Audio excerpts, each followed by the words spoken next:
Her father didn't just sell her, he sold her to a monster. But the monster he sold her to wasn't the one she should have been afraid of. The real monster was the one she called Papa. 17-year-old Cora Mackenzie stared out the window of her father's study, her reflection a ghostly twin against the dark Arizona desert. Inside, the oil lamps sputtered, casting shadows that writhed on the walls like trapped things. Like her. Tomorrow at dawn, she would be handed over to Jacob Hartwell, a man whose soul was as stained as his teeth, a man old enough to be her grandfather. She had begged. Oh, she had begged. Her pleas had been met with the cold, flat sound of a ledger book snapping shut. "The decision is made, girl," Thomas Mackenzie had said, his eyes never leaving the ink-stained numbers. "Hartwell's gold will save this ranch. You'll do your duty." Duty. It was a word he used like a whip. Gratitude was a poison she refused to swallow. So as the moon climbed high, a fat silver coin in a black velvet sky, Cora slipped out of the house. The porch boards didn't dare creak under her bare feet. She was a whisper in the night, a ghost leaving her own grave behind. The only thing she took was a small worn leather pouch. Her mother's. In the distance, the forbidden lands of the Apache stretched into forever. The townsfolk spoke of them in hushed, terrified tones. Savages, they called them. Killers. But old Pedro, the ranch hand, who'd been more of a father to her than her own, had told her different stories. He spoke of honor, of a people who understood the desert, who understood cruelty, and who punished it. He'd also told her how to find them. "Follow the coyote's path," he'd whispered, pressing a small carved wooden bird into her hand days ago. "Show them this. They will know you come in peace." He knew what her father was planning. He was the one who had secretly filled the leather pouch with dried meat and a small water skin. But as Cora ran, her white nightgown a fluttering banner of defiance, she heard it. The one sound she dreaded most in the world. The baying of her father's hounds. He hadn't waited until morning to discover she was gone. He was hunting her, and he hadn't come alone. The thunder of hooves told her that. Hartwell was with him. They were turning her escape into a sport. The desert, which had promised freedom, was now a trap. Every shadow could be a hiding spot, but every open space was a killing ground. She ran harder, the sand sucking at her feet, her lungs burning. The howls grew closer. The land was flat, open, offering no cover. She was a single white flame in a vast dark expanse, and they were the wind, coming to snuff her out. Then she saw it, a dark shape detaching itself from the deeper shadows of a rock formation. It was a man, impossibly tall, impossibly still. He wasn't hiding. He was waiting. As she stumbled closer, the moonlight caught the eagle feathers in his long black hair. He moved with a liquid grace that was both beautiful and terrifying, the silent, measured tread of a predator. His skin was the color of burnished copper, his eyes darker than the night itself. She froze, her heart a frantic drum against her ribs. This was no ordinary warrior. This was a chief. Her father's dogs were closing in behind her, the shouts of the men now audible. She was caught. Caught between the devil she knew and the devil she didn't. "You are far from your home, white woman." His voice was deep, a low rumble that seemed to come from the earth itself. He spoke English, but with an accent that shaped the words into something ancient and powerful. I seek sanctuary," Cora gasped, holding out the small wooden bird Pedro had given her. It trembled in her hand. His eyes flickered to the carving, then back to her face. A strange light entered his gaze. Not pity, not curiosity, something else. Recognition. "The old man sent you," he said, a statement, not a question. He was a brave man. "Was," the word hit her like a stone. "What do you mean, was?" The warrior's jaw tightened. "Your father discovered his betrayal. Pedro died at sunset. He died so you could run." Cora's knees buckled. The kind old man who had shown her where to find edible cactus, who had told her stories of the stars, was gone. Murdered, for her. Rage, hot and pure, burned away her fear. This was no longer an escape. This was vengeance. The hounds were almost upon them. The warrior didn't even glance back. He looked directly at Cora, his dark eyes searching hers. Your father hunts you. Your betrothed hunts you. They killed the only friend you had. Why should I not let them have you? Why should the Apache risk war for the daughter of Thomas Mackenzie? She lifted her chin, the tears on her cheeks drying in the hot desert wind. Because his daughter knows how to destroy him. That got his attention. A slow smile spread across his lips, transforming his face from a mask of stone into something far more dangerous. I am Nalish, war chief of the Chiricahua Apache, and you have 5 seconds to convince me you are not lying. From behind them, a gunshot split the night. They were out of time. Nalish didn't flinch. He simply watched her, his expression unreadable, waiting for her answer as the hounds burst from the darkness. But Cora didn't have to say a word, because what she pulled from her mother's leather pouch wasn't just dried meat. It was a thick, folded document, a map marked with creeks, with springs, with grazing lands. But there were other markings too, red X's drawn over locations deep inside Apache territory. This isn't just my father's ranch map, she said, her voice shaking but clear. It's Hartwell's. And those marks, they're where he's been prospecting for silver, on your sacred land. Nalish's eyes narrowed to slits. He snatched the map, his gaze sweeping over it. The smile was gone, replaced by a cold fury that was more terrifying than any weapon. He knew the locations. He knew the desecration Hartwell had been committing in secret. The cheating of traitors was one thing. This was an act of war. The hounds were upon them, snarling and snapping. But they didn't attack. They milled around Nalish, whining, their tails giving hesitant wags. These were her father's most vicious hunting dogs. Yet they treated the Apache war chief with a strange, fearful respect. It was as if they recognized a true apex predator. Nalish looked from the map to Cora, then to the approaching torchlight of the riders. He doesn't just want your land, Cora pressed, her words coming in a rush. He wants what's under it. My father knows. He helped him draw this map. He sold me to Hartwell to seal the deal, to join their fortunes and drive your people out for good.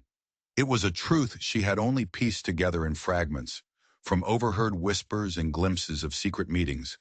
But seeing it laid out on the map, seeing the cold rage in Nalish's eyes, she knew it was all true. Her father hadn't just sold her. He had sold out the entire territory. They will not stop, Nalish said, his voice a low growl. They will not stop until we are all dead or gone. He looked at Cora, truly looked at her, and she saw a flicker of something in his eyes. Respect. You are not a stray seeking shelter. You are a weapon, and you have brought us the knowledge to fight a war we did not know we were losing. He whistled, a sharp, piercing sound that cut through the night. From the shadows, a dozen Apache warriors materialized, silent as ghosts, armed with bows and rifles. They had been there the whole time, watching, waiting for his command. The riders, her father and Hartwell among them, broke into the clearing, pulling their horses up short at the sight of the warriors. Their confident expressions curdled into shock and fear. Thomas Mackenzie's eyes found Cora, standing beside the war chief, and his face contorted with a rage that was almost inhuman. Girl, get away from that savage! Hartwell raised his rifle, his piggy eyes glittering with greed and hatred. The land is ours, and so is the girl. Nalish simply held up the map. In the flickering torchlight, the red X's seemed to glow like drops of blood. You have desecrated the bones of our ancestors, Jacob Hartwell. You have trespassed on the heart of our Mother Earth. For this there is no negotiation. That's my property, Hartwell screamed, his voice cracking. And what of my daughter? Thomas Mackenzie shouted, his voice desperate. Nalish's gaze was like ice. He turned to Cora. He calls you his daughter. Is this true? Cora looked at the man who had raised her, the man who had murdered her only friend and sold her for profit, the man who would see an entire people exterminated for the silver buried beneath their feet. She felt nothing. No love, no fear, only a vast, cold emptiness. He is a stranger to me, she said, her voice ringing with finality. Nalish nodded once. It was all the signal his warriors needed. Before Hartwell or Mackenzie could even react, a volley of arrows hissed through the air. The riders screamed, horses reared, and chaos erupted. But Nalish wasn't watching the fight. He was watching Korra. "This is not sanctuary," he said, his voice low and intense amidst the sounds of battle. "This is war. If you come with us, you become a part of it. There is no going back to the white world. Ever." He extended a hand. "Choose."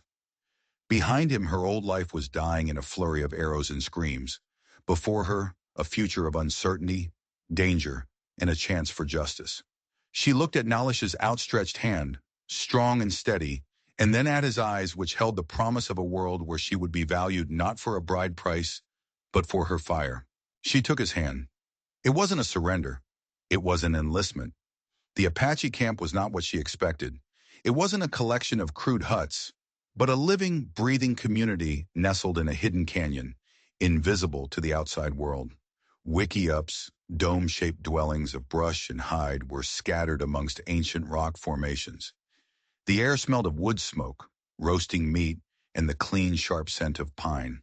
Children laughed and played, and women worked together, their movements efficient and graceful. But Korra was not greeted with smiles. She was an outsider, a white woman, the daughter of their newest enemy. She was brought before a council of elders, their faces like ancient maps carved from desert rock. At their head sat a man whose presence dwarfed even Nalish's. His name was Cochise, and his eyes held the wisdom of 1,000 years. Nalish told them everything. He showed them the map. He spoke of Pedro's sacrifice and of Korra's choice. When he was finished, a heavy silence fell over the council. The elders looked at Korra, their gazes stripping her bare, seeing right into her soul. She felt like a mouse being judged by eagles. Then an old woman stepped forward. Her face was a web of wrinkles, but her back was straight, and her eyes were as sharp as obsidian shards. "She has the fire hair of the setting sun," the woman said, her voice like the rustling of dry leaves. "This is a sign. The spirits have sent her."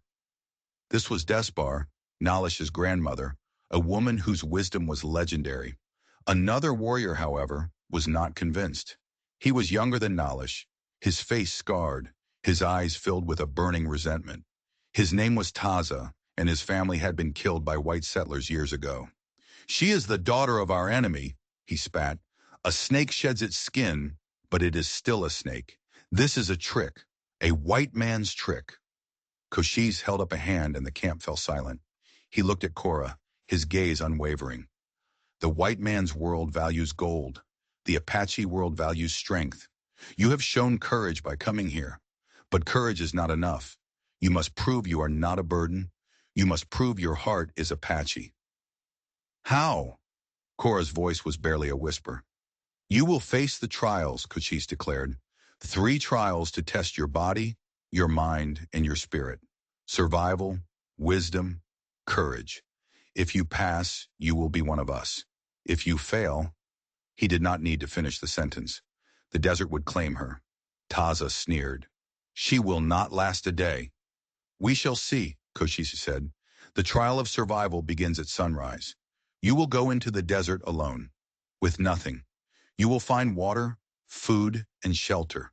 You will return by sunset, or you will not return at all." Korra's blood ran cold. She was a rancher's daughter, not a survivalist. But then she thought of Pedro, of the things he had taught her. She thought of her father's betrayal. Failure was not an option. As she was led to a wickiup to rest, Desbar stopped her. The old woman pressed a small, smooth stone into her hand. "The desert does not give up its secrets easily," she whispered, "but it listens to those who show respect. Remember that." The next morning, dressed in a simple deerskin dress that felt strangely right, Korra stood at the edge of the camp. Nalish approached her, his face a mask of concern. He held out a water skin. "Take this. No one will know." Korra looked at the water skin, then at Taza, who was watching her from across the camp with a triumphant smirk. She pushed Nalish's hand away. "If I am to be one of you, I will do this your way." A flicker of pride, fierce and bright, lit up Nalish's eyes. He nodded once. "Do not fight the sun, little flame. Learn from it." She walked out into the desert, the sun a hammer blow against her head. The silence was absolute, broken only by the sound of her own breathing. Within an hour, her throat was raw, her lips cracked. Desperation began to gnaw at her. Taza was right.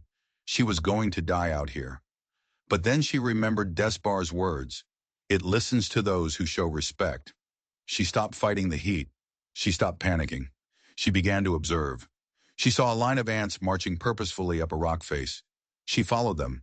At the top, tucked into a crevice, was a small pool of stagnant but life-saving rainwater. She remembered Pedro showing her the barrel cactus, how to cut it open to find the watery pulp inside. She used a sharp rock, her hands raw and bleeding, but she succeeded. She found shade under a rocky overhang and rested during the brutal midday heat, conserving her energy just as Nailish had advised. But the desert wasn't just a test of survival. It was a test of awareness. As she was making her way back, a flash of reflected light caught her eye. It came from a narrow, almost invisible canyon she hadn't noticed before. Curiosity, or perhaps some deeper instinct, drew her toward it. What she found there made her forget all about her thirst and hunger. It was a small, abandoned camp, Hartwell's, and he had been careless. A half-burned journal lay near the dead fire pit. Most of it was ruined, but a few pages were legible. They spoke of the silver, of his partnership with her father. But they also spoke of something else, a third partner, a name she didn't recognize, a man who supplied him with illegal dynamite from the railroad construction camps, a man who was planning to visit the canyon in 2 days' time to see the progress. And there was more. Tucked under a rock was a small metal box. Inside, nestled on a bed of cotton, were several sticks of dynamite and blasting caps. Hartwell hadn't just been prospecting. He was preparing to blast the sacred canyon apart. He had left his tools behind in his haste to chase her. Cora knew, with a certainty that chilled her to the bone, that this was the real prize. This was the proof that would turn the tide. She took the journal pages and, carefully, she took the dynamite. It was heavy, dangerous, but it was a secret she had to carry back with her. When she stumbled back into the Apache camp just as the sun bled across the western horizon, a collective gasp went through the crowd. She was sunburned, exhausted, and bleeding, but she was alive. She had not only survived, she had brought back the enemy's thunder.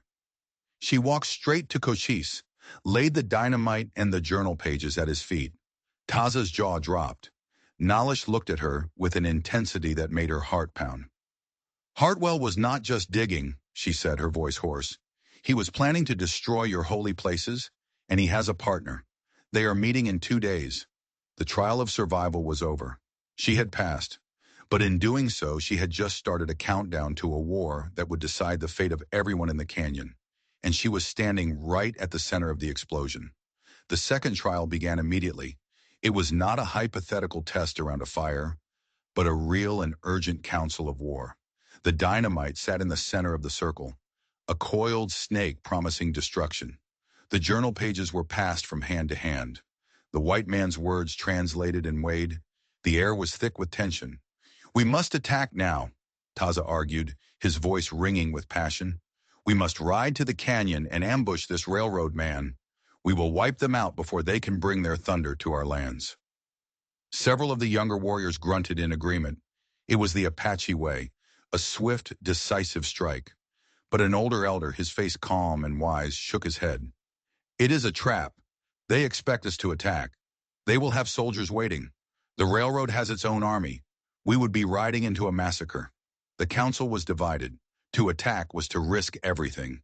To wait was to allow the enemy to gather strength. Coaches turned his piercing gaze to Cora. "You brought us this knowledge, Firehair. You have seen the white man's treachery up close. What say you? This is your test of wisdom. Our lives may depend on your answer." Every eye was on her. Taza stared, daring her to fail. Nalish watched, his expression a mixture of hope and fear. Her mind raced. She thought of her father, of his cunning, his greed. He always had a plan, and then a backup plan. Taza's path was exactly what her father would anticipate. The elder's path was one of inaction, which would also lead to ruin. They needed a third way. "You are thinking like Apache," she said slowly, her voice gaining strength. "You must think like a greedy white man. What do they want most? Silver. What do they fear most? Losing it." She looked from the dynamite to the faces of the warriors. They are not expecting an attack. They are expecting a meeting. Hartwell is dead. His partner will come to the canyon, and he will find nothing. He will wait. He will get nervous. He will send riders to the Mackenzie Ranch to find out what happened. She took a deep breath. That is where you strike. Not at the canyon, but at my father's ranch. You don't attack it. You empty it. You take every horse, every head of cattle, every bag of grain. You take everything of value. You cripple him. When the partner's men arrive, they find a ruined man, a man who has lost everything. The deal is broken. The partnership will crumble. They will turn on each other. It was audacious. It was unexpected. It was a strategy of economic ruin, not open warfare. It used the white man's own greed against him. A slow smile spread across Koshise's face. The elders murmured their approval. It was a plan that was both clever and, in its own way, devastatingly brutal. It avoided a direct confrontation with the railroad, but ensured their enemies would be scattered and broken. Nalish looked at Cora with open admiration. She has the cunning of a coyote, he said to his grandfather. But Taza was not satisfied. And what of the dynamite? What of the partner in the canyon? We let him go free. No, Cora said, her eyes glinting. We let him come. We let him see what he is up against. She turned to Nalish. You said you would teach me your ways. Teach me how to use this. She pointed at the dynamite. The plan was set in motion. That night, under the cover of darkness, Nalish and a hand-picked group of warriors would ride for the Mackenzie Ranch. Cora, however, would go with a smaller group, including Despar and a few others, to the sacred canyon. She was no longer just a refugee. She was a key part of the strategy she had devised. As they prepared to leave, Nalish came to her side. The air between them crackled. You have passed the first two trials, little flame. But the third, the trial of courage, is not something we can create for you. It will find you. Be ready. I am not the same girl who ran from her father's house, she said, meeting his gaze. No, he agreed, his voice soft. You are not. You are the fire that will burn them to the ground. He reached out, his fingers gently brushing a lock of her copper hair. It was a simple gesture, but it felt more intimate than any kiss. Come back to me. Only if you come back to me, she replied. They rode in separate directions, two prongs of a single audacious plan. Cora's journey to the canyon was silent and swift. Despar moved through the darkness with the certainty of a woman who knew every rock and cactus by name. They arrived hours before dawn, hiding themselves in the high rocks overlooking the abandoned camp. And then Cora, with careful instruction from a warrior who had learned about dynamite from captive miners, went to work. She did not set a trap to kill. She set a trap to send a message. She placed the dynamite not in the canyon entrance, but high on the cliff face, directly above the small cave where Hartwell had stashed his tools. It was a demonstration of power, a warning shot. As the sun rose, a lone rider appeared. He was not a railroad man. He was a ranch hand, one of her father's. He was leading a second horse, and he looked nervous. He was clearly a scout. He dismounted, examined the cold fire pit, and then called out Hartwell's name. The only answer was the echo. Then from the rocks above, a voice called down in perfect English, Cora's voice. He is not coming. The ranch hand spun around, his hand flying to his pistol. Who's there? Show yourself. You are trespassing on sacred land, Cora called out. Your master, Thomas Mackenzie, has broken his word. Your partner, Jacob Hartwell, has paid the price for his greed. Leave now, and you will live. Stay, and you will share his fate. The man laughed, a nervous, ugly sound. You think some squaw can scare me? I know you're up there, Cora. Your father sent me to bring you back. He's willing to forgive you? There is nothing to forgive, Cora replied, her voice as cold as a winter stone. He is the one who will need forgiveness, from the spirits of this land. And with that, she gave the signal. The warrior beside her lit the fuse.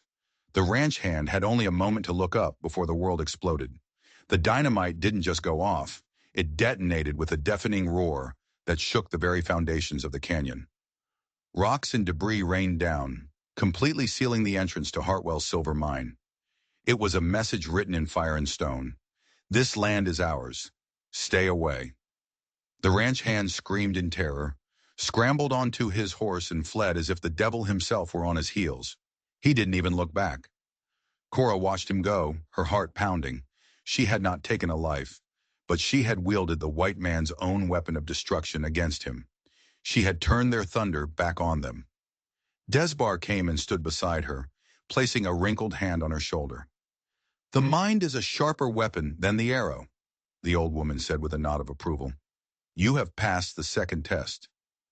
But as Cora looked out at the dust settling over the scarred canyon, a cold dread crept into her heart. The ranch hand wasn't just a scout. She knew him. His name was Hank, and he was her father's most loyal man. He wouldn't have come alone. This wasn't a meeting. It was a trap, and Nalish was riding straight into it. Cora's blood ran cold.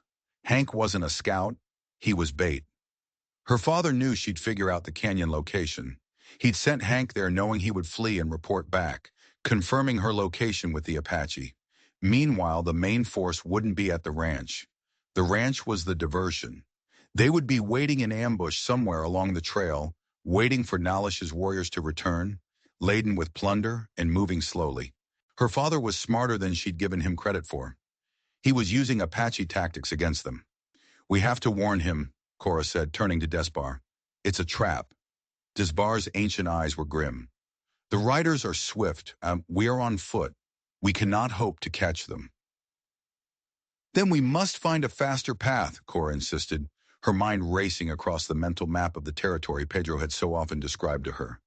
There was another way, a dangerous way, the Whispering Pass, a narrow, treacherous trail through the mountains that was rumored to be haunted. Most Apache avoided it, but it would cut the travel time in half. "The spirits of that place are angry," one of the warriors warned. "It is not a path for the living." "The spirits of my friends are angrier," Cora shot back, her grief for Pedro a fresh, sharp pain. "I will not let more people die because of my father." She looked at the small band of warriors and the old woman. "I am going, with or without you." For a long moment no one moved. Then Desbar nodded slowly. "The fire hare speaks with the voice of her heart, a heart that is now Apache. We will follow." The journey through Whispering Pass was a nightmare. The trail was barely a foothold on a sheer cliff face, with a drop of hundreds of feet to the jagged rocks below. The wind howled through the narrow passage, creating eerie, whistling sounds that sounded like tormented voices. It was a place of death, and every step was a gamble. But Cora pushed on, driven by the image of Nalish riding into an ambush. They emerged from the pass, exhausted and dust-covered, onto a ridge overlooking the main trail. And they were just in time. Below them they could see Nalish and his warriors returning, driving a large herd of cattle and horses before them. The raid had been a success. Too much of a success. They were moving slowly, confident in their victory. And up ahead, hidden in a rocky choke point where the trail narrowed, Cora saw them, the glint of sunlight on rifle barrels. At least 30 men, hidden, waiting. It wasn't just her father's men. There were others. Men in the uniforms of the railroad security force. This was the third partner. They hadn't waited for a meeting. They had joined forces with her father to wipe out the raiders. There was no time to get down the ridge and warn them. The trap was about to be sprung. Cora looked around frantically. They had no rifles, only bows and a few knives. They were hopelessly outnumbered and outgunned. They could do nothing but watch the massacre unfold. But then her eyes fell on the landscape. The choke point was narrow, with steep, unstable-looking walls of loose rock and scree on either side. An idea, desperate and terrifying, took root in her mind. It was a page torn from the enemy's own book. "The rocks," she said, her voice a ragged whisper. "We can cause a rock slide. Block the pass. Trap them in there." "We have no dynamite," a warrior reminded her. "We don't need it," Cora replied, her gaze fixed on a series of large, precariously balanced boulders at the top of the ridge. "We just need leverage." It was back-breaking, heart-stopping work. Using their knives to dig and long branches as levers, the small group strained against the massive boulders. Below, Nalish's party drew ever closer to the ambush point. Cora could hear the shouts of the hidden men, the click of rifle hammers being cocked. They were seconds away. Now! She screamed, putting all of her weight into a final, desperate push. For a heart-stopping moment, nothing happened. Then with a deep, groaning sound, the first boulder shifted. It tipped over the edge, and then another and another, starting a cascade. The trickle of pebbles became a river of rock, then an avalanche of stone and dust that roared down the mountainside with the fury of a god. The rock slide slammed into the choke point with unimaginable force. It didn't just block the pass, it buried it. The ambushers were caught completely, their triumphant shouts turning into screams of terror as the mountain came down on top of them. Men and horses disappeared under tons of rock. The carefully laid trap had become their tomb. Nullish and his warriors, startled by the thunderous roar, pulled up short, their eyes wide with disbelief as they watched the pass in front of them vanish under a cloud of dust. They were safe, but Cora's victory was short-lived. A single rifle shot cracked from further down the ridge. One of her warrior companions cried out and fell, a dark stain spreading across his chest. They hadn't gotten all of them.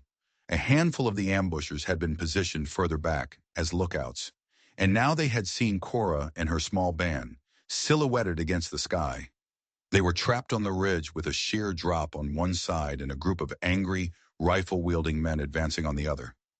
This was it, her trial of courage, not a choice, but a final, desperate stand. She had saved the man she was beginning to love, but she had just condemned herself and the brave few who had followed her. Below, Nalish saw what was happening. With a furious war cry, he and his warriors turned their horses, charging back toward the ridge to help. But they would be too late. The riflemen were closing in, taking cover behind rocks, their shots pinging dangerously close. Cora stood her ground, her knife in her hand, Ida Desbar at her side. She would not run. She would not cower. She would face her end as an Apache. She met the eyes of the man leading the attackers, and her breath caught in her throat. It wasn't a stranger. It was her father, Thomas Mackenzie, and his face was not the face of a grieving father, but the face of a man possessed by pure, unadulterated hatred. He raised his rifle, the barrel pointing not at the warriors, but directly at her heart. "You chose them over your own blood," Thomas Mackenzie screamed, his voice raw with fury, echoing across the rocks. "You are no daughter of mine." He was going to kill her, her own father. The man who had sold her, the man who had murdered Pedro, was now going to put a bullet in her himself. This was the monster he truly was. All the years of coldness, of dismissal, had been hiding this, a heart capable of anything. But before he could pull the trigger, something happened that no one could have predicted. Desbar, the ancient, frail-looking woman, moved with the speed of a striking snake. She threw herself in front of Cora, not to take the bullet, but to shove Cora out of the way. Cora stumbled backward, falling hard as the shot rang out. The bullet missed her, but it didn't miss Desbar. It struck the old woman in the shoulder, spinning her around. She collapsed with a soft grunt of pain. Seeing his grandmother fall, Nalish let out a roar of pure rage that was inhuman. He urged his horse into a reckless, impossible charge up the steep, rocky slope, a feat of horsemanship that defied gravity. His warriors followed, their own cries of fury joining his. The sight of the charging Apache, their faces painted with righteous fury, broke the nerve of the remaining riflemen. They had expected to be the hunters, not the hunted. They turned and fled, scrambling down the rocks in a panic. All except one. Thomas Mackenzie stood his ground, his eyes wild, frantically trying to reload his rifle for another shot at Cora. He never got the chance. Nalish reached the top of the ridge, launching himself from his horse like a striking panther. He slammed into Mackenzie, and the two men went down in a tangle of limbs. It was no contest. Nalish was a warrior in his prime. Mackenzie was a man consumed by hate. The fight was brutal and short. Nalish disarmed him, his knife flashing to Mackenzie's throat. Cora scrambled to Desbar's side. The old woman was bleeding, but her eyes were clear and sharp. "Heal the anger in his heart," she whispered, nodding toward her grandson. "A chief cannot rule with vengeance alone." Cora understood. She ran to where Nalish held her father pinned to the ground, the knife blade pressing against his skin. "Nalish, no!" she cried. "Don't kill him! Don't let him turn you into a monster like him." Nalish's eyes were blazing with a hatred so intense it was terrifying. "He shot my grandmother. He tried to kill you.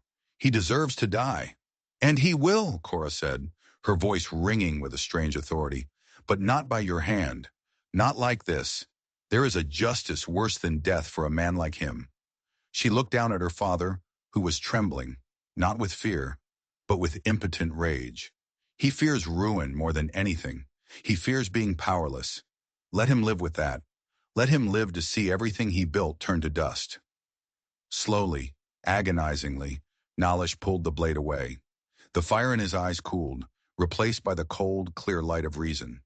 He looked at Cora, then at his grandmother being tended to by the other warriors, and he understood. He hauled Mackenzie to his feet. "You will not die today, Thomas Mackenzie," he said, his voice low and dangerous. "You will be taken back to the town. You will tell them what you did. You will tell them of your illegal partnership with the railroad, of the ambush you planned. You will confess everything." "They'll hang me," Mackenzie croaked.